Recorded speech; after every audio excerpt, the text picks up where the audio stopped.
Welcome. My name is Robert Greif. This is the second webinar on airway management, and it's a pleasure for me that we have all you here. We have over 600 people registered, and a lot of people from all over the world are coming in. And it's a pleasure for me today to introduce Ana Isabella Pereira, who will be the moderator today. My function will be looking at the time, and I will handle your questions in the question and answer session. And without any further ado, Ana Isabel, it's your turn. So, hello everyone. Welcome to our webinar, the second one from the EMS cycle of webinars. I'm going to introduce you to our speakers. The first speaker, Dr. Stefano Falcetta, is from Ancona, Italy, and is going to present ultrasound to predict difficulties in airway management. Ciao, Stefano. Ciao. Then secondly, to present the use of ultrasound during intubation, all the way from Freiburg, Germany, we have Dr. Domagoj Damjanovic. Hello. Hi, everyone. And lastly, but not least, from New Delhi, India, we have Dr. Rakesh Garg that's going to talk about ultrasound and supraglottic devices. Hi, Rakesh. So having this said, we want just to clarify a few things. First, if you want to ask questions, if you want to share doubts, comments, you'll have below your screen a button which stands for Q&A, questions and answers. So please press that button if you want to ask questions to our speakers that will be addressed. And secondly, regarding the certificates, if you wish that a certificate of attendance is issued, please send an email to our secretariat and she will issue that certificate. If you are an EMS member, that's free of charge. If you're not an EMS member, then that has the cost of 30 euros. Having that said, we would like to start with a survey to all of you. And we would like to know who is already using ultrasound for their airway management. We will have just shortly that survey available for all of you to vote. So please take your vote. So who is already using the ultrasound?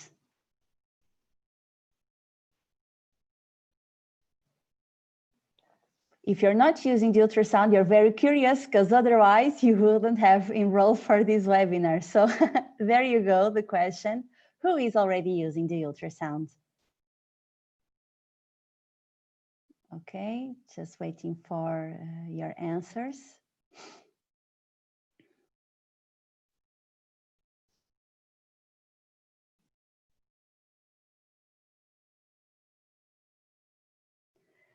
Do you have our poll results? So no. So 2/3 of you don't use ultrasound for airway management. So we hope this webinar is very useful to all of you. And having this said, we are going to kick off with Stefano Falcetta. And we'll talk about the use of ultrasound to predict difficulties in airway management. So please, Stefan.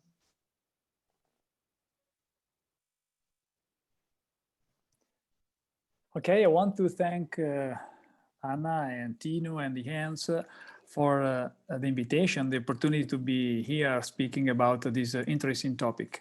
It's a very pleasure for me. Before starting the presentation, I want to say you as an introduction two things, two principles. The use of the probe for airways examination, for airway assessment. Convex probe is for the evaluation of the mouth, so the tongue and the floor of the mouth, so the distance between chin and hyoid bone, with a very low frequency. But the linear transducer, the linear probe, is used with the high frequency, is used for the evaluation, the assessment of the cervical structures, and is the most used. And secondly, I want to tell you that we have to distinguish with ultrasounds the real anatomical structure, as the first two pictures, from the artifacts. The artifacts, as for the thorax evaluation, for the lungs, for example, is due to the artifacts at the level of hair tissue interface. But these artifacts are very important for diagnostic purposes. Okay, so we can start the presentation.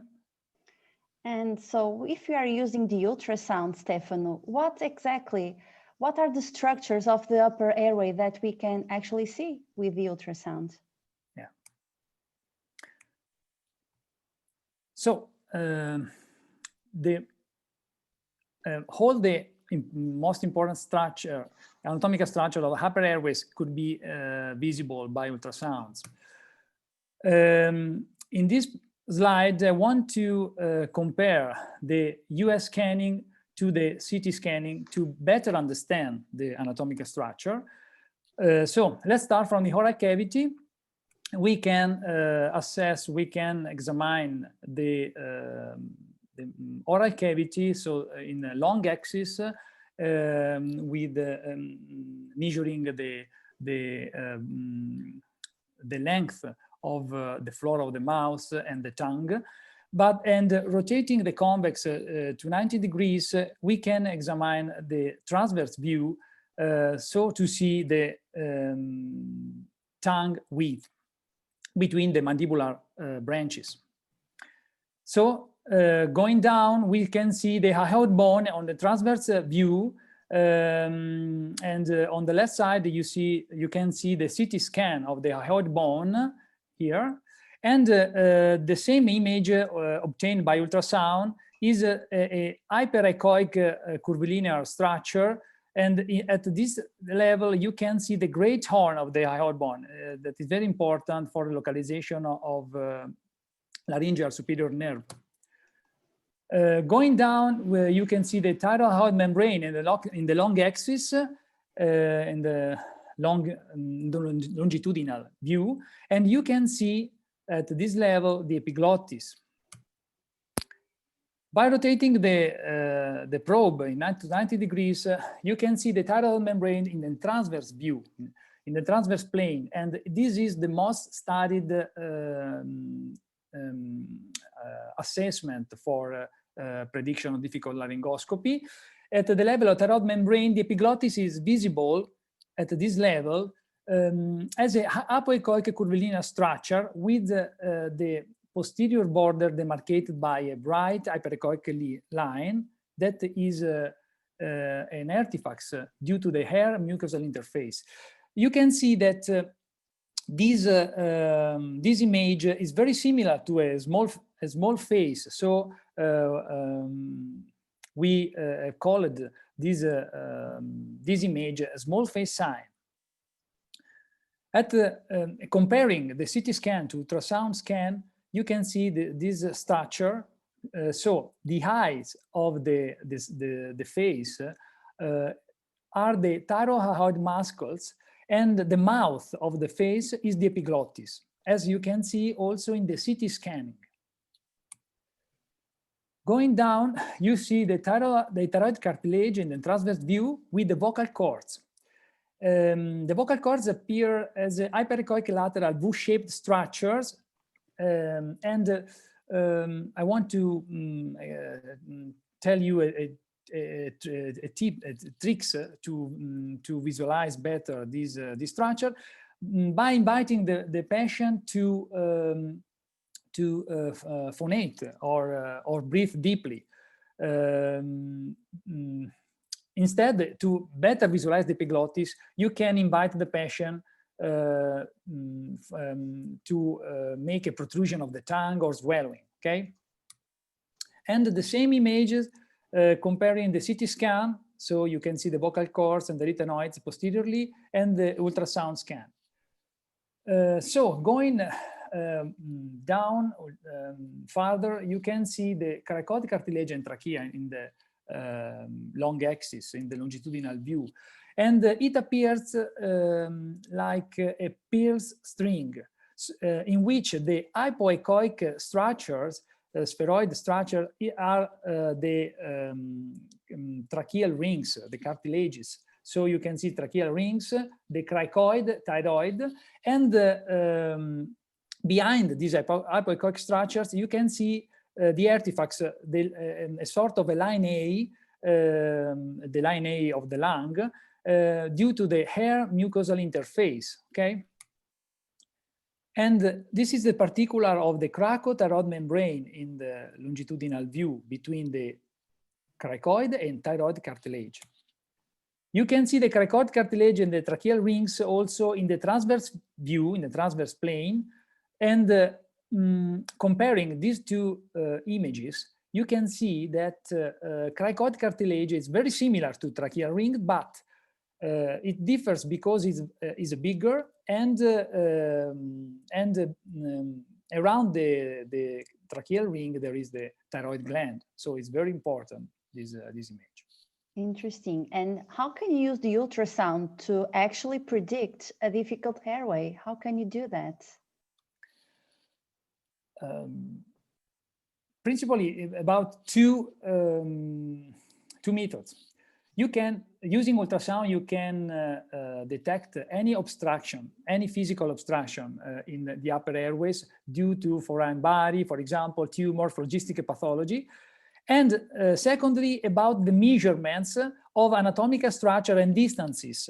And you can measure the same distances that you can evaluate also clinically, but most importantly, you can detect the distances, the anatomical structures that you can't measure clinically, for example, in the laryngeal inlet. So, for example, an example of obstruction due to phlogistic pathology. This is an image of epiglottitis seen by endoscope, and the same image you can see, if you remember the small face sign, at this level, the image of the mouth of this face is bigger, no, than normally. Talking about the ultrasound measurements, we have to distinguish two levels: over hyoid bone and under hyoid bone. And I can explain, these are an example of the most distances used, the most measurements used in literature. And the physiopathologic hypothesis of these measurements could be explained by two slides, these two slides. For the measurements over hyoid bone, in particular, we assess the tongue volume, so high tongue thickness, high tongue length, and high hyomental distance is associated with high probability of difficult laryngoscopy. Is very easy to understand. And it is particularly useful in an emergency situation for patients uncooperative, okay, that are unable to open the mouth. For the measurements under hyoid bone, there are two physiopathologic hypotheses in which authors based their researches. The first is the high distance between, the first is based on the Greenland model for dilaryngoscopy. So high distance between skin to epiglottis, especially if associated with the low distance between skin to vocal cords, could be correlated with a difficulty in visualizing laryngeal inlet during dilaryngoscopy because the line of sight could be obstaculated. And the second hypothesis is that, and it was the first historically, that high prelaryngeal soft tissue thickness, for example, in the obese patient, you think about the neck circumference, could be associated with difficulty in dislocate the tissue, the structures during the laryngoscopy by the Macintosh blade. Okay, and how about can you name some of the most studied ultrasound parameters that you can also use to predict a difficult airway? Yeah, well, I want to make a very brief, very little analytic review of the literature.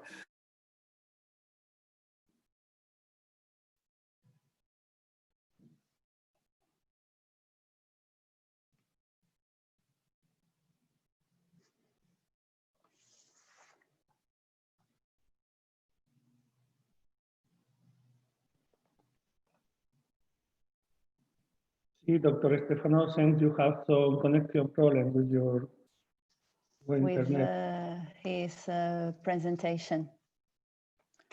Let's see if we can figure that out.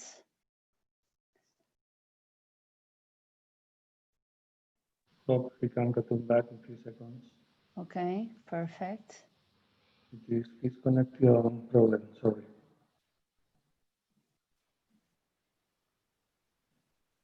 Stefano, we could not hear you for the last. Okay. Yes. Okay. Sorry for the problem. Okay, so the three most important parameters studied in literature are the tongue width, tongue volume, and mental airway distance, speaking about the measurements over the airway bone, and the distance between skin to epiglottis, this is the small face sign, talking about the measurements under airway bone. Okay, so this is a very interesting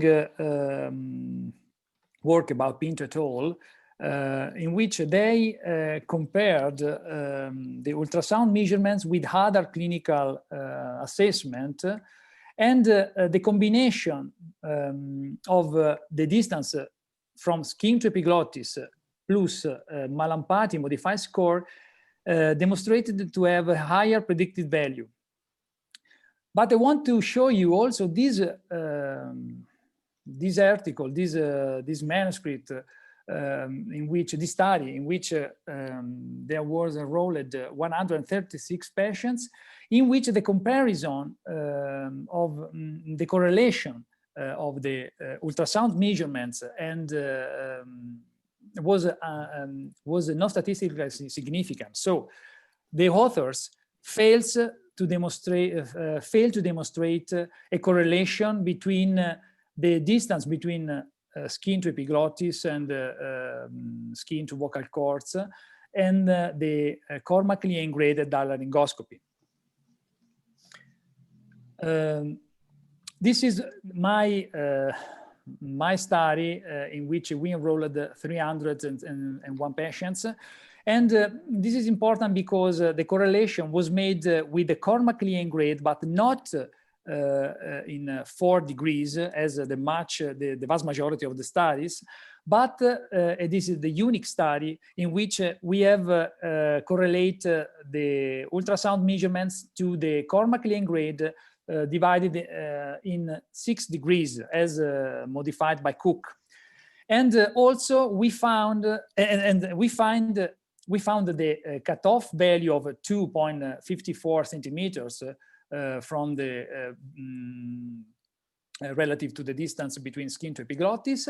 But more interesting, we found a difference in gender in regard to sensitivity and specificity.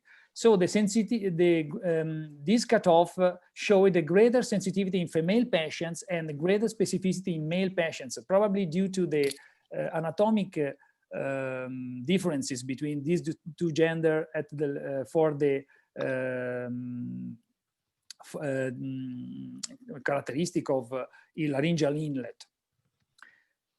This is an interesting study in which the distance between skin to epiglottis is obtained in the parasagittal plane, is the unique study.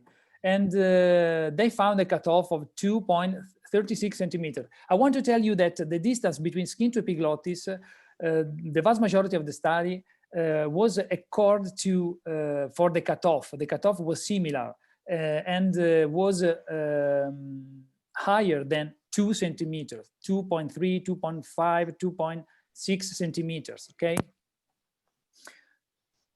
This is a very interesting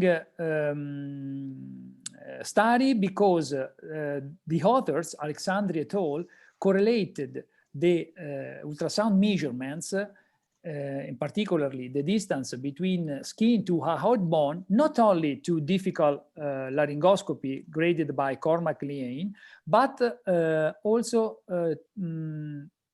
to a difficult manual ventilation. So ultrasounds for these authors could predict also difficult mask ventilation. Stefano, can you come to an end? Yeah, and it's important only to use ultrasound not only in operating theater but also in emergency department and I think also in pre-hospital settings. Study limitations are due to the lack of homogeneity in sample size, kind of population, so gender, obese, ethnics, and most importantly, the lack of standardized protocol for ultrasound assessments, so the neck position, for example, use measurements, but also the definition of difficulties and personal training. And the endpoints for the correlation between ultrasound measurements and difficult airway management. The vast majority of the study correlated this evaluation with difficult laryngoscopy, graded by Cormack-Lien grade. But it could be most interesting to correlate these values with the difficult intubation, so number of attempts, failure rates, the POGO score, and the correlation with alternative devices.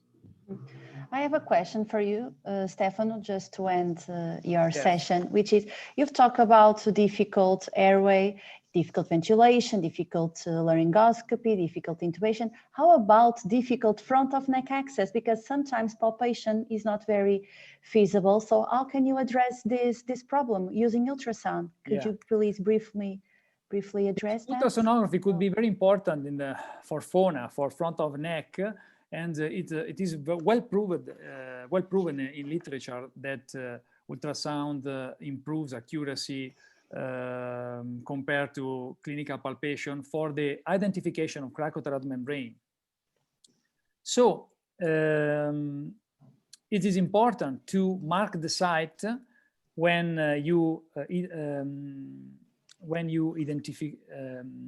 localize the cracothyroid membrane. And you can also use the Doppler scanning for evaluate the presence of hypervasculation of anomal vessels in the site of our in the site of an intervention. And when, not during the CICO crisis, obviously, but before starting to manage the airways. For example, during pre-oxygenation, looking at this patient, the black sign is the localization obtained by the surgeon clinically by palpation. But using the ultrasounds, the trachea was deviated by the hematoma at this level, so to the red sign. And it is very important when you are in front of a difficult neck before starting to manage airways. So before the CICO crisis insuring, you can mark the site. So when you are in emergency situation, you can approach to the point that you have localized. Okay. Stefano, thank you. We have some questions. I will give you only one and then spare the others for later. In the time of video laryngoscopy, what's the importance of ultrasound if you have a video laryngoscope? Only one sentence, short answer. To date, there is no study about for a correlation between video laryngoscopy and ultrasounds, and it could be very interesting to make further study for this topic. I think that it could be very interesting to use ultrasound for predict difficult ventilation or any anatomical abnormalities in upper airways structures, and particularly for patients that are uncooperative and in the urgency situation. I think that for video laryngoscopes, it's very difficult to make a correlation because, but it is interesting to try to do this. Okay, we have to go on. And next we have Dr. Domagoj Damjanovic. He's calling all the way from Germany, and we are going to talk about the use of ultrasound during intubation.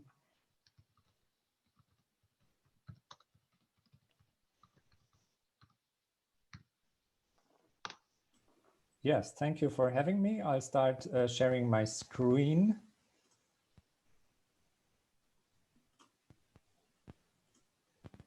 Now, we have heard a lot of the use of ultrasound in identifying anatomical structures. And one of the questions we saw in the chat was also like, this can be time consuming. Is it difficult? What's its utility?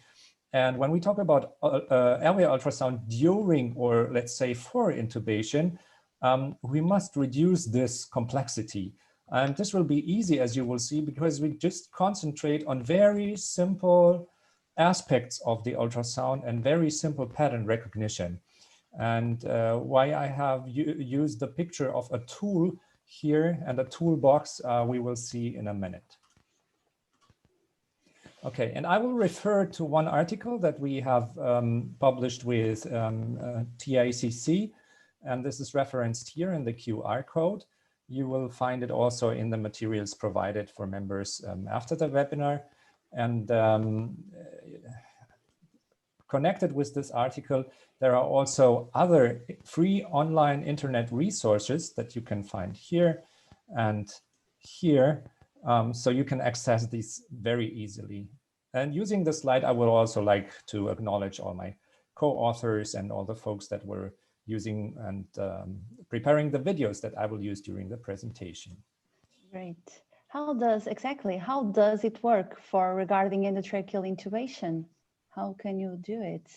Yeah, well, that is the first thing will be identify the trachea and identify the esophagus. And there is only one thing to understand, and that is totally easy, but you have to understand it once. And that means if the endotracheal tube is not in the esophagus, it's in the trachea. So from a linguistic point of view, it might be something like a double negation. So if it's not wrong, it must be right. And that is the most important principle for this airway assessment.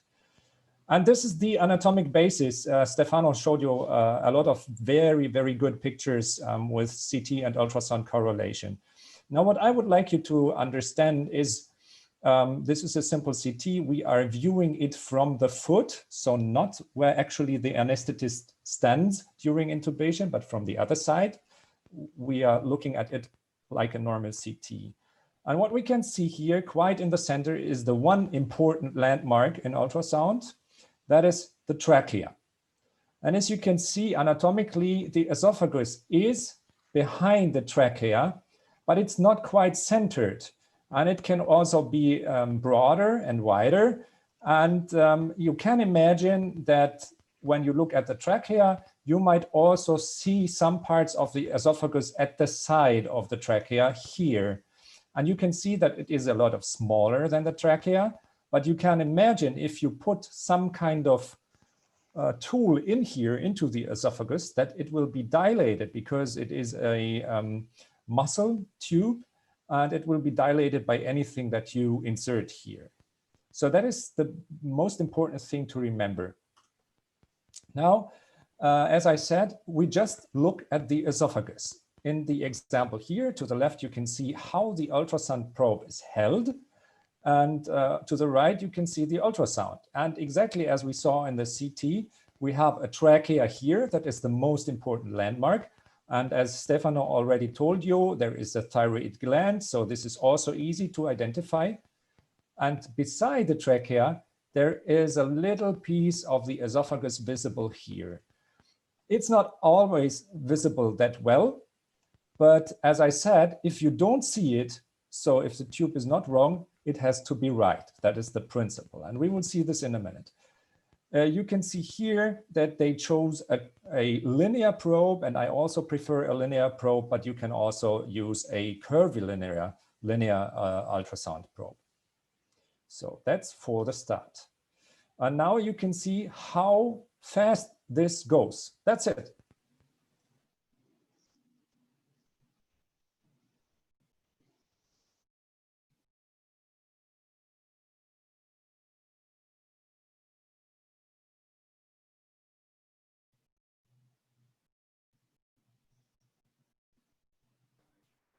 Looks like Dr. Romanov have also some connectivity problem. I hope he is back in a few seconds. Because it was that fast that we Yeah. even didn't realize that he had gone. So, Maybe some background work on his computer, we will see. of Hope course. he is back soon.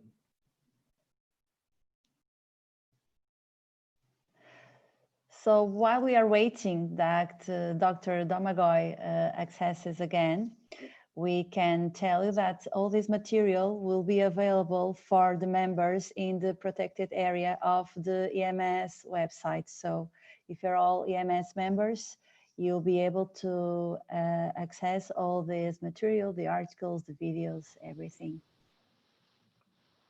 There is in the meantime a question for Stefano.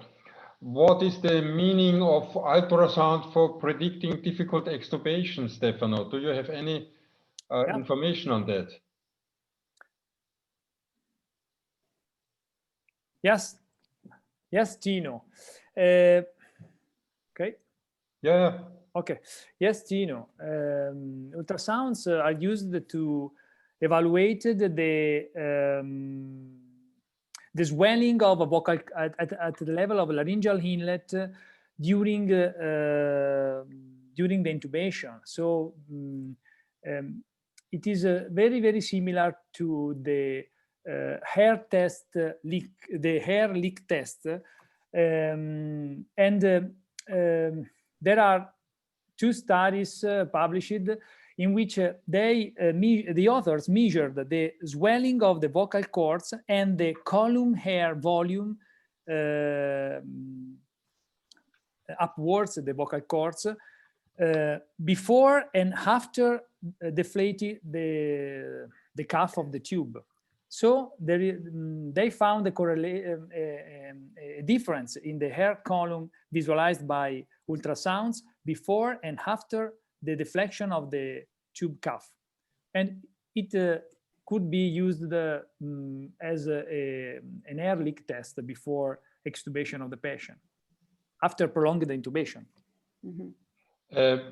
Stefano, there's another question. You mentioned that there's a lot of problems with the measurement and it's time consuming. So what is the practicability? No. All this? No, not time consuming.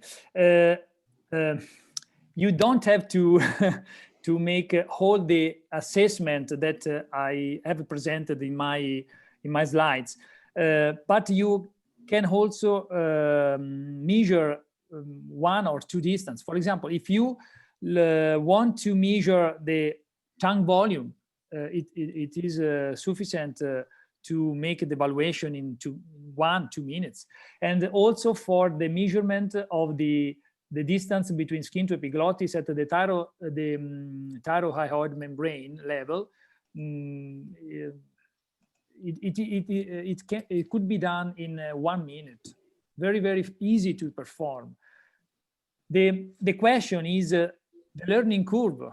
The learning curve is very, very easy, but till now there are no study not to evaluate the learning curve for the evaluation of upper airways. Okay, Anna, I think we continue with Rakesh's presentation, Yes. and hopefully Domagoj will come back.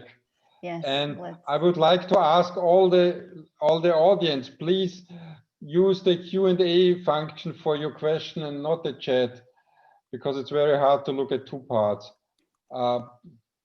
Domagoj is again here. Yes. Yes, I'm back, and actually, this never ever happened here, that the internet crashed, but the internet crashed. There's I always must a have deleted first. it. There's always Okay, a first. let's go quickly into Yeah, your sure. presentation and we continue. Of course. So here's the next screen share. What you can now see is an example where the endotracheal tube is inserted into the esophagus, and it will appear as a second hole in here.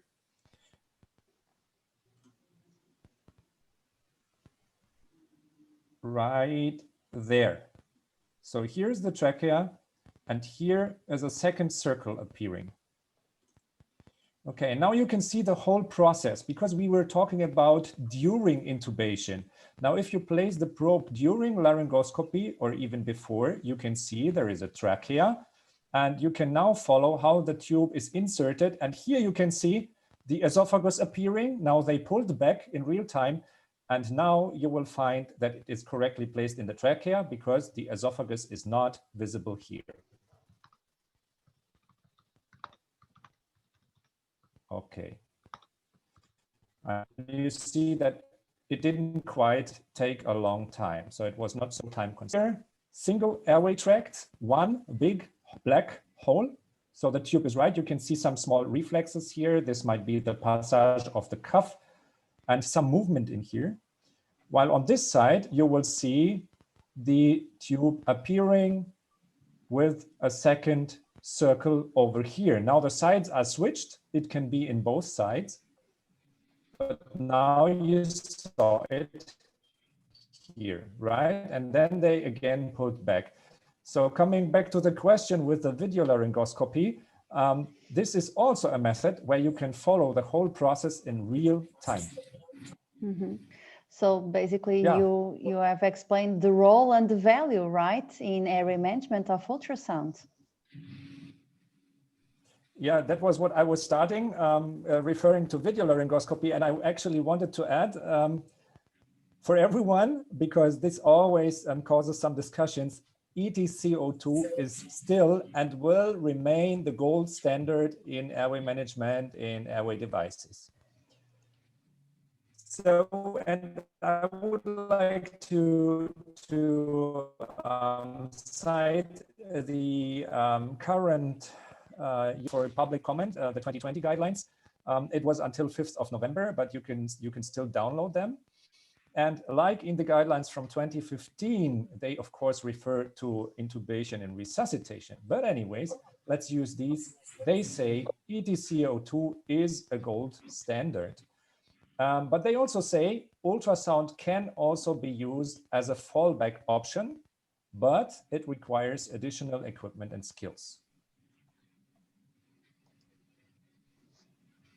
Yeah, and if you look at it, like what every one of you knows is, you know this image of the ventilator, and you know when you have placed the tube that you need a few breaths, like 5 or 6, especially in the side stream capnography, until you can see the waveform capnography to confirm that the tube is right. And as you saw in the movies before, when you use the ultrasound, you don't need any ventilations to see whether there is a second airway tract, so a double tract sign or not. So this is a lot faster, and you don't need any test ventilations, which is of course important, let's say in RSI. Of course. And how can you learn this skill and implement it on your daily practice?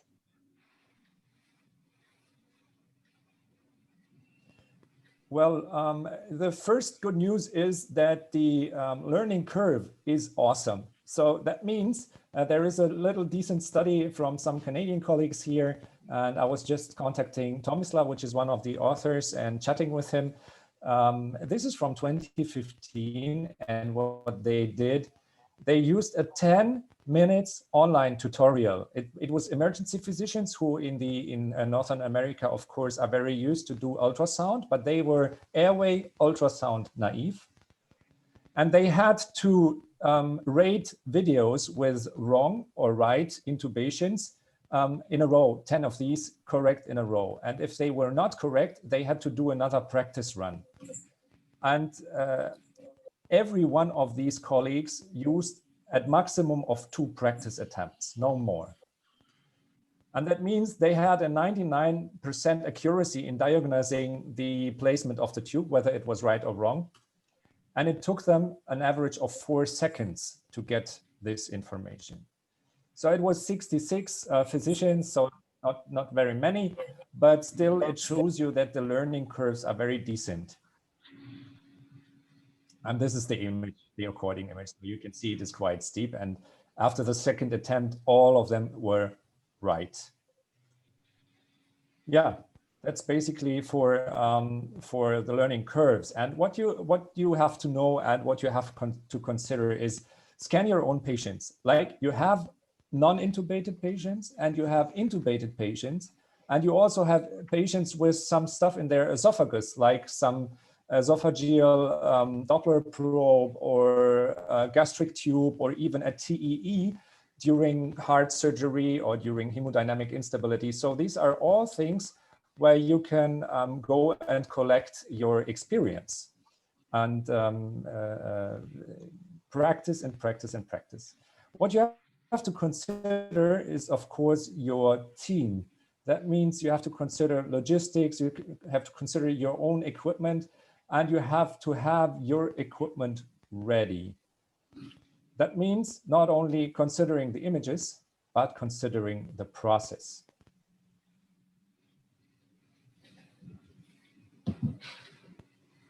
And what you can also use is there are tons of great online media that you can access freely.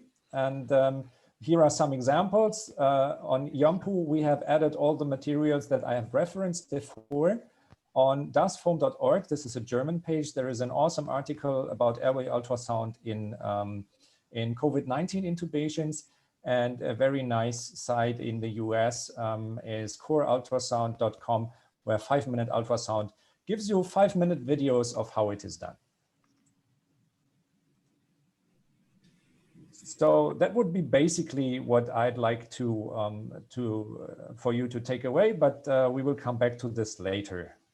And I would like to end the presentation in this place, and I'm open for your questions. Are there any questions, Tino, from the audience? Yeah, there are now quite a lot coming in. So Margot, so if there's surgery, for example, in the neck and the pharynx, do you have any experience how ultrasound is then working? I'm sorry, I didn't get the first part of the question. If there was surgery in the neck region, how is ultrasound then working? Do you have any experience with this? Mm-hmm.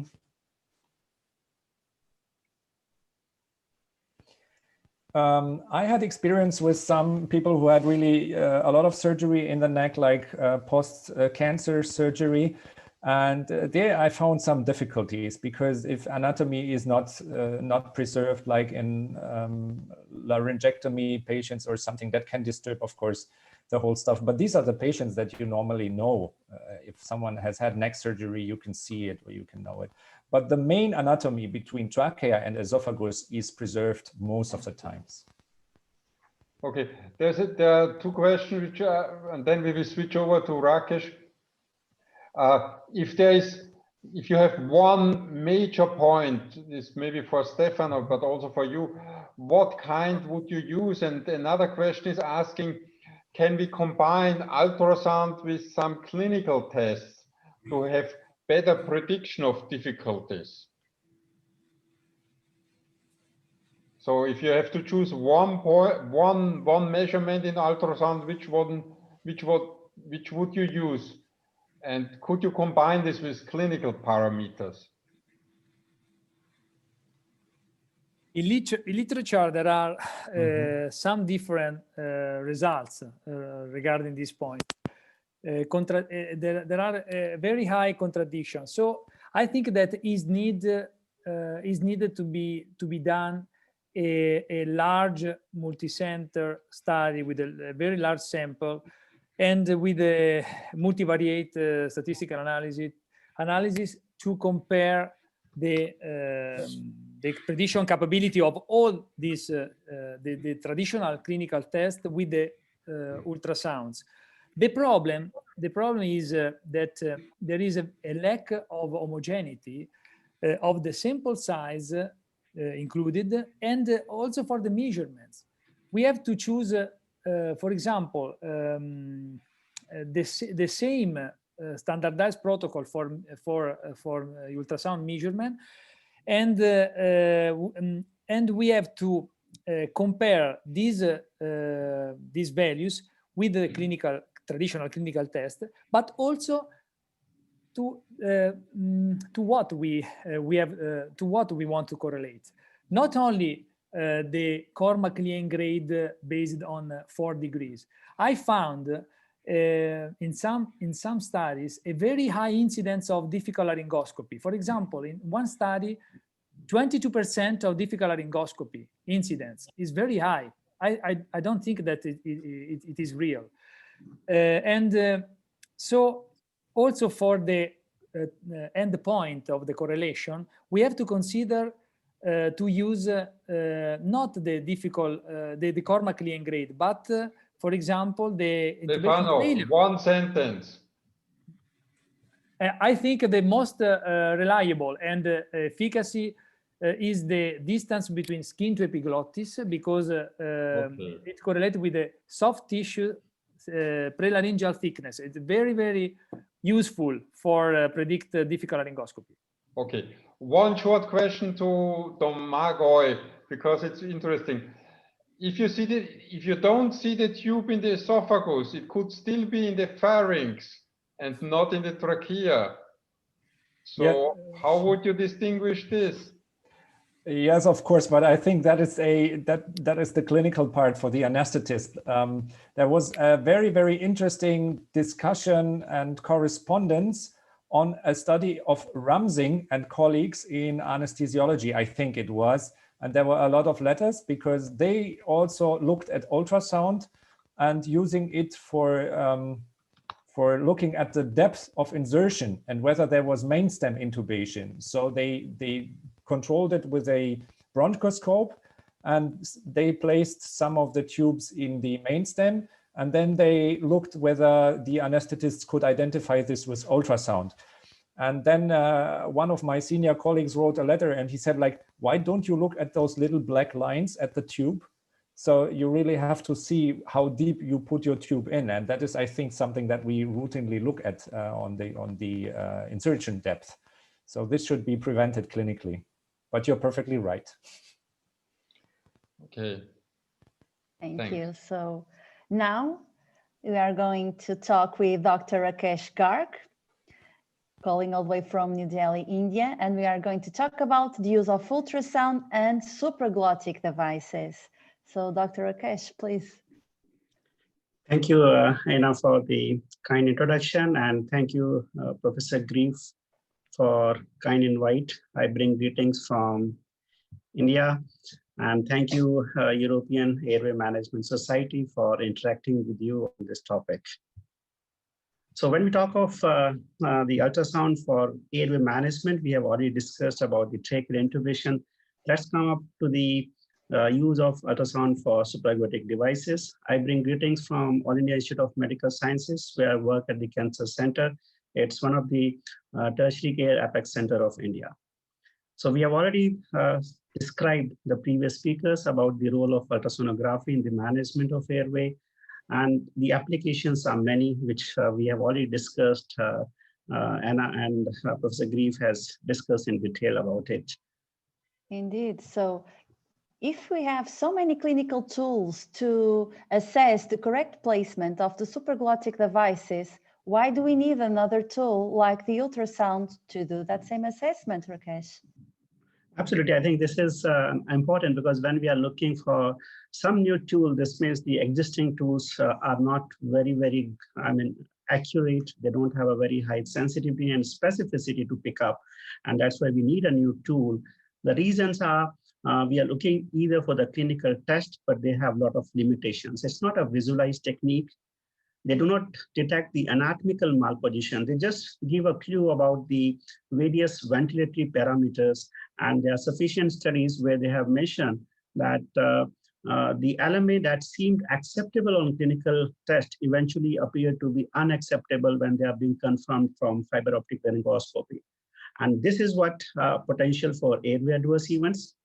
And similar would be the situation wherein when we use the fiber optic bronchoscopy, they are a good tool for anatomical placement, but they may not be available at all places. So that becomes a basic issue, and that is how we need to have some different tools so that we can pick up the correct placement of supraglottic devices for these patients. And this is what we have seen in our clinical practice also, that on clinical assessment, they are found to be having appropriate or acceptable clinical placement. But when we do a fiber optic bronchoscopy through them, they found that either they have rotation or they are downloaded folding of the epiglottis. And that's some issue because they can create a lot of issues during the management of patients with supraglottic air devices with adverse airway events.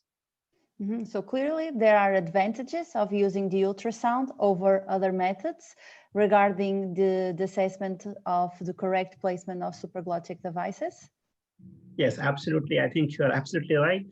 We have many advantages because if you use ultrasonography, it is a point of care at all the operation theaters. The use of ultrasonography are increasing in the operating room. They are non-invasive, they are tolerable, they are faster, they are portable. You can repeat it as many times. They are available, they are relatively inexpensive. And one of the important aspects is that you can have a real-time dynamic images without disrupting ventilation when you are talking about the supraglottic airway management. And that is what we need to look for these supraglottic airway devices. Mm-hmm. And so clearly this slide resumes what are our focus when we are trying to assess the supraglottic devices placement, right? So basically this is it. And absolutely. Sorry, please, Rakesh. Yeah, I mean, as the previous speakers mentioned, that what we have to look for when we are putting up a tracheal tube. Similarly, what we have to look for when we are putting up a supraglottic airway device, what we need to look for is it is centrally placed, not rotated. The cuff are inflated and symmetric. The tip of the cuff is upper esophageal sphincter, and the epiglottis is not downfolded. So this ensures that the supraglottic airway device is appropriately placed, and that is what we are looking for through various uses of ultrasonography. Okay, so how can you learn the sonoanatomy of the supraglottic devices, and how can you exactly assess that the supraglottic device is perfectly placed in the airway by ultrasound? And I can assure you that this is one of the very simple way of doing it. Just hold the probe and go about it as I go on the slides. So it's not difficult. So for the novices, I think this is one of the important tips they can carry home. You want to see how the cuff looks like. Just take a tub of water, put the gloves, put the supraglottic airway device into it, and try to scan the LMA or any of the supraglottic airway devices, and you will have a fair picture rather than going on the patient.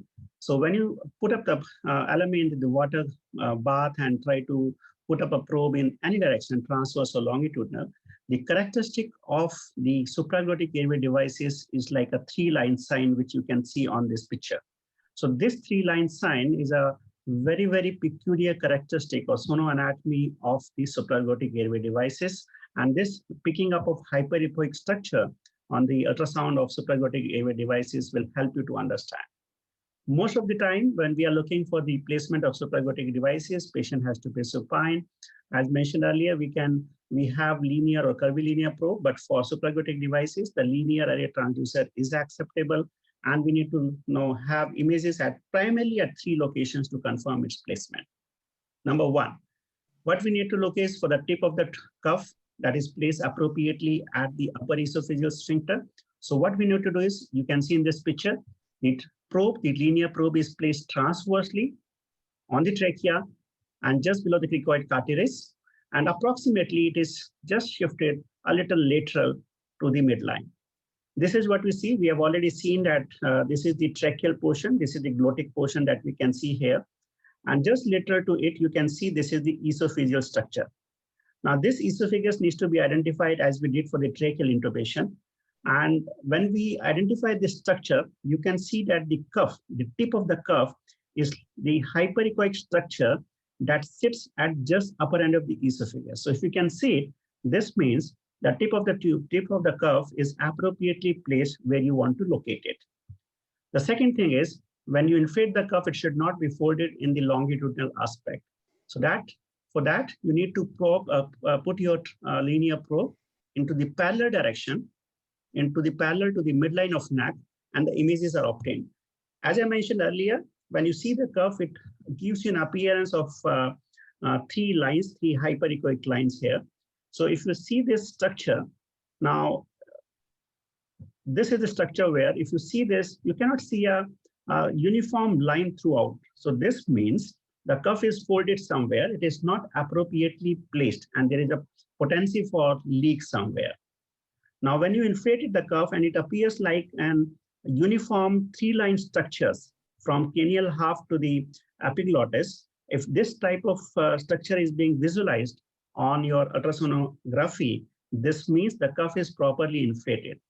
Sometimes there will be some confusion whether it is actually the cuff which is showing the picture onto it. So you can just deflate and inflate the cuff once more.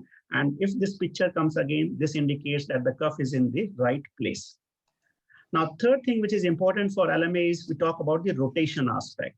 Now, for rotation, what you know, as I mentioned earlier, the three line signs which you see in the three hyperechoic structures that you see here, you get an image here, and you just transect your sonograph anatomy into three directions and try to measure this distance, which is 0.5 centimeters from the midline on one end of the hyperechoic structure of the cuff shadow, which we have discussed earlier, and again on the other side. And you join this line, and this forms the angle which is there. So I'll show you in the next one. Now, if you see the structure, now this is the hyperechoic line I was talking about. And if you just join them from 0.5 centimeter here to 0.5 centimeter here, you see the rotation is less than 10 degrees, which is usually acceptable. But if this rotation is more than 10 degrees, like in this, it is almost 10 degree, here 20 degree, here 25 degree. So this type of rotation probably is not acceptable, and you need to replace your supraglottic airway devices. So this is how you can know about the correct placement of the LMA by looking for these images. Now, the other aspect will be the other imaging that has been described in literature is again very simple. Herein you keep your probe in the transverse plane just between the hyoid and the thyroid cartilage. And these are the beautiful two structures which appears on the cuff on both the sides across the midline. Now, these two cuff shadows, which are symmetrical, they are smooth, and they are plump cuff edge. This indicates that the cuff is centrally placed.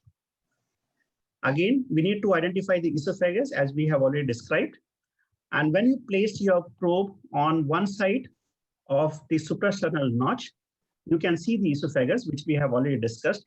And when you try to shift your probe little cranially, the esophagus goes away and you see a rounded shadow, which is again the cuff tip. So if you can see this image, this means the cuff tip is sitting in the right place, that is the upper esophageal sphincter. The third image is, again, as I mentioned earlier also, you have to see a smooth line. In this, you just put your probe laterally in a longitudinal section and try to identify this smooth structure here. Now, this is the cuff which is coming here. The tip is sitting here.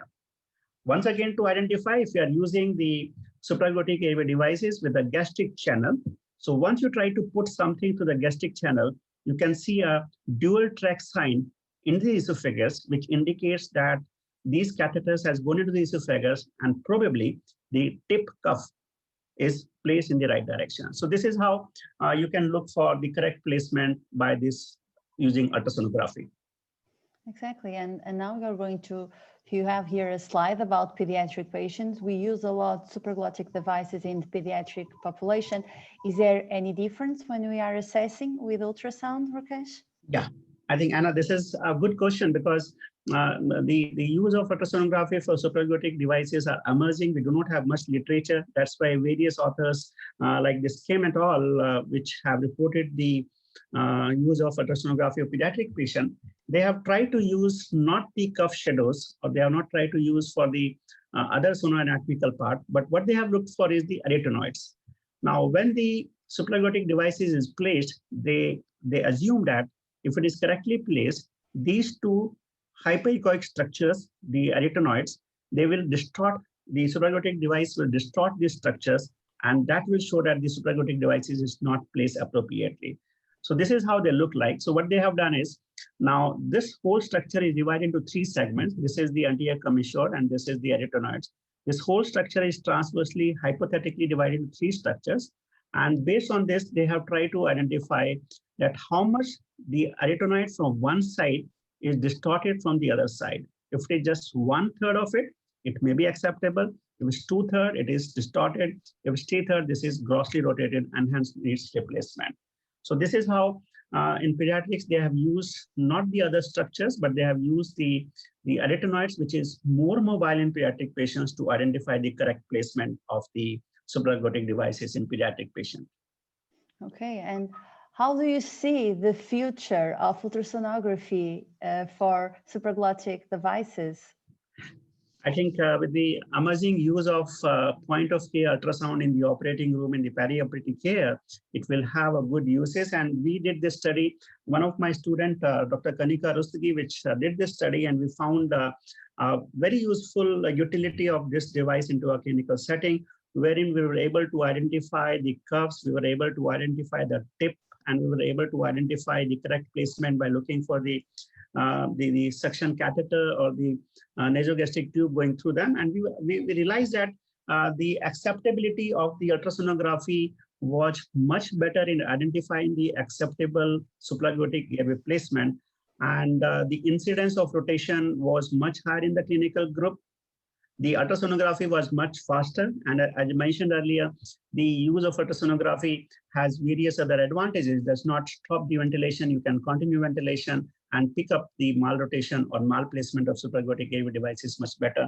And that's why when we reviewed this literature, we found that the role of ultrasonography in assessing optimal placement of supraglottic airway devices is emerging. And the future is definitely, it will find a good role.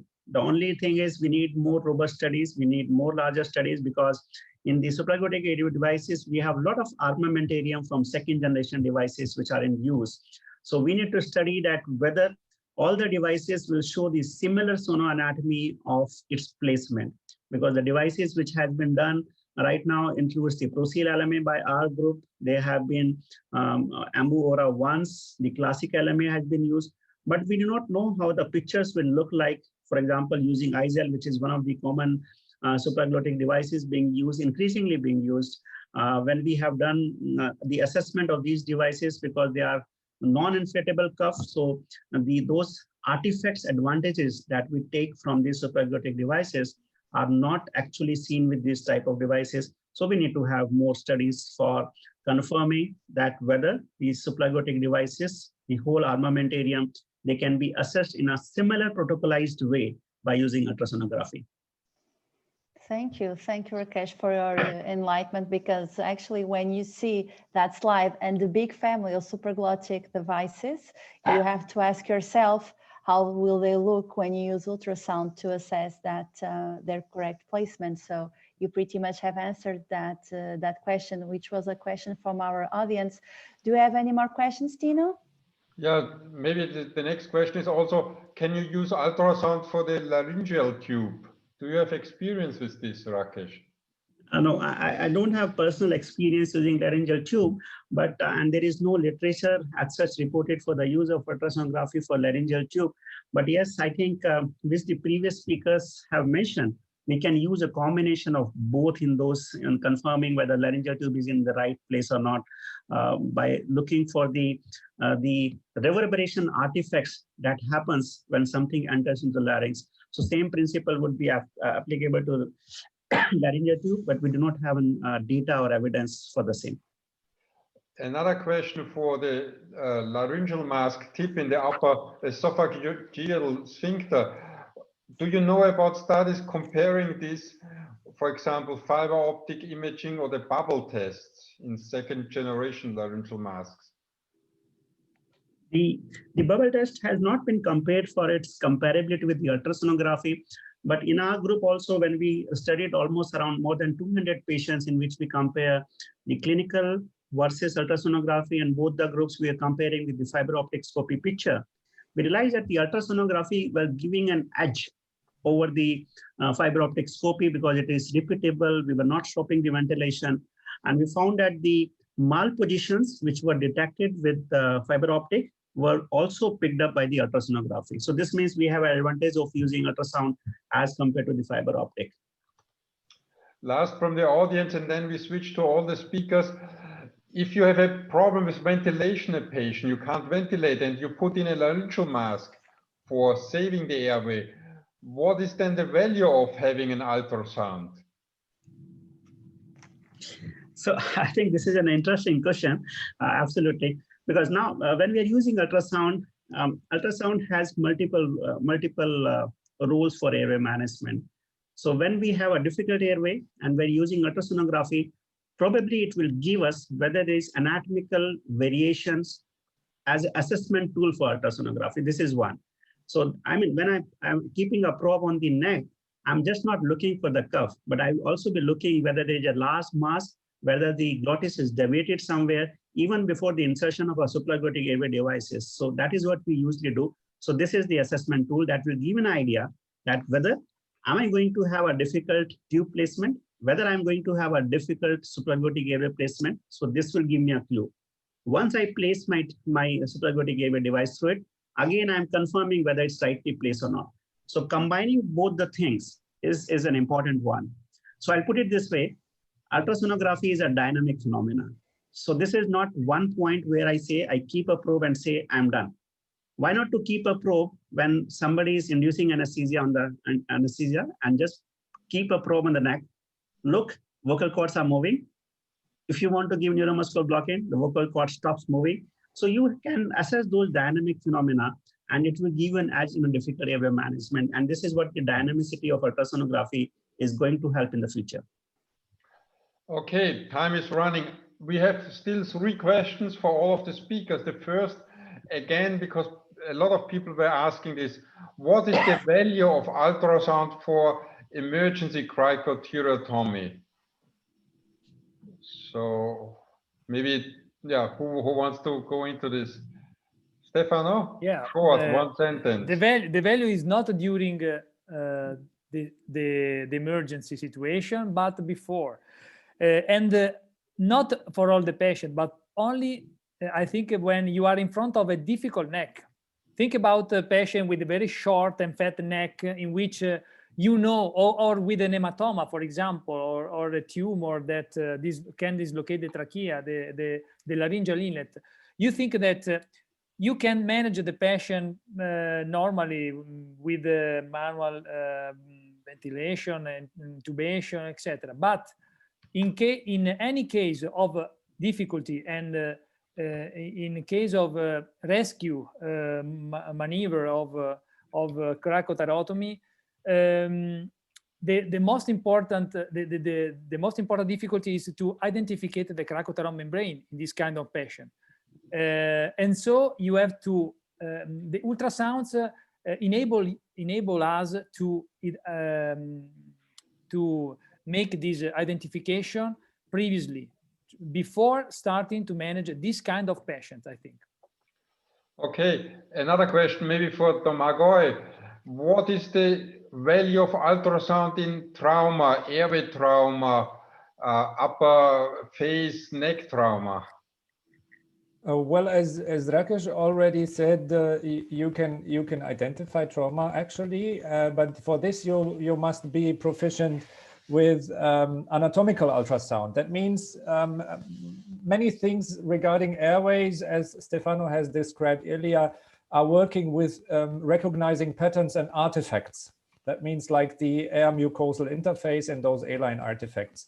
When you want to see lacerations or trauma or bleedings or so, you have to be proficient with ultrasound basics. That means anatomical ultrasound. You have to understand what is bleeding, what is organ, what is structure, what is muscle. So that will help you understand, but I think this could require even more experience.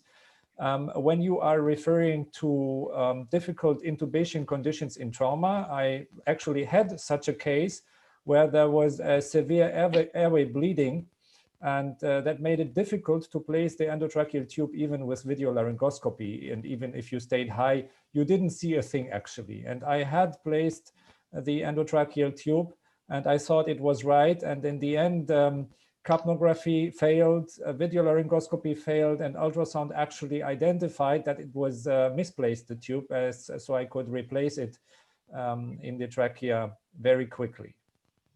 Think, for example, sorry, think, for example, in this context of COVID-19 pandemic.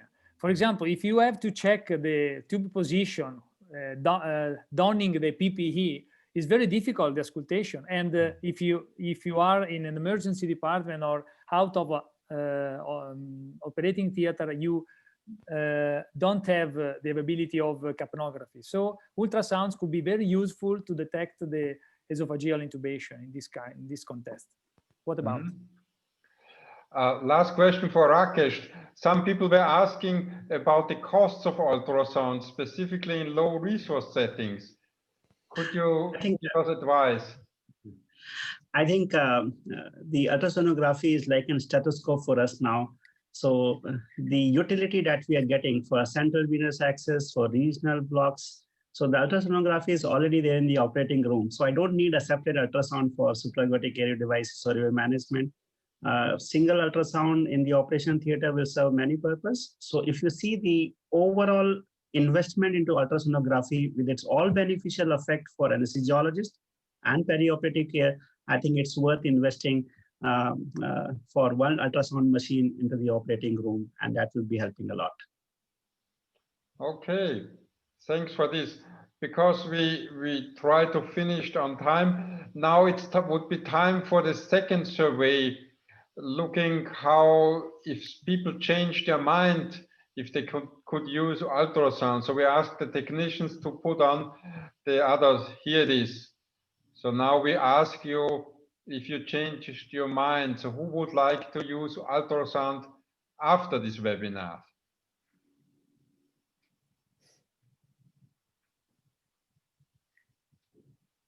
I think everyone is putting their hands in the air, saying yes.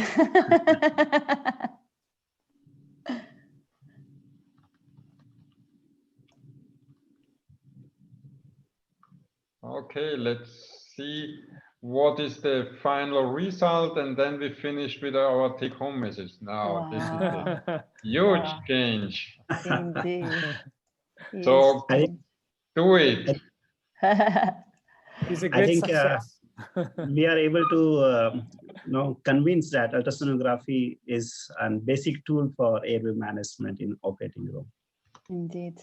So just to conclude our webinar, I would like to ask each one of you, our fantastic speakers, just to share with the audience your take-home messages. So I'll start with Dr. Stefan. Yes, ultrasonography for airways management is quite recent, and is a suitable, non-invasive, non-expensive, low-time consuming tool at bedside. It has a great potential in predicting difficult airways. To date, unfortunately, there are low evidences in literature, so further multicentric prospective studies are needed with a standardized procedural protocol for large samples population. Correlation must be done not only with difficult laryngoscopy, but with other endpoints and application regarding the difficult airway management. Okay, Damagoy, for your side. Yes, it is worth remembering, thank you, Anna, for that one. It is worth remembering that it is quite easy to check for the endotracheal tube if it's right, because when it is correctly placed, you do not see the endotracheal tube, you see the empty esophagus, or you see no esophagus. It is a fallback option. It is not here for now to replace capnography or other gold standards in airway management. It is a tool in your airway toolbox, and you have to practice. And if you want to use it, you have to have it ready. You need to practice at your own place with your equipment. You have to see where you place your equipment and where you have your things ready. And you also have to involve your team so that everyone knows what you are planning, because you will need additional hands. And as always, you will need to consider the whole process and not only the imaging if you want to really integrate it into real-time airway management. Indeed. And Rakesh, for your side, take a I think message. absolutely. The use of ultrasound for supraglottic airway device is emerging, and I think it's increasingly being reported across the globe. It does not provide the correct placement, but also it gives additional information for the finer things that may lead to the adverse airway events. And that's why ultrasonography has a good role. And one of the important aspects is dynamicity. You can assess the things while the airway management is being done, and that gives an extra edge over the other tools of placement of supraglottic airway device, like clinical test, or maybe using the fiber optic laryngoscopy or bronchoscopy. It is faster, repeatable, and it does not interfere ventilation. So probably, as we're discussing in a difficult ventilation, where the patient may not have time to be off ventilator for clinical assessment of fiber optic bronchoscopy, we can do a dynamic test without stopping the ventilation. But yes, the literature is not much about all the devices which are being used. So we need more research, more robust data to look for a standard protocol that can be used for assessing, definitely with high sensitivity and specificity, for the optimal placement of supraglottic airway devices. Thank you. Thank you. Thank you all. Tino? It's on you. You finish this with all the announcements and then we are done. Okay, so I'd like to say to all the audience, thank you for attending this webinar.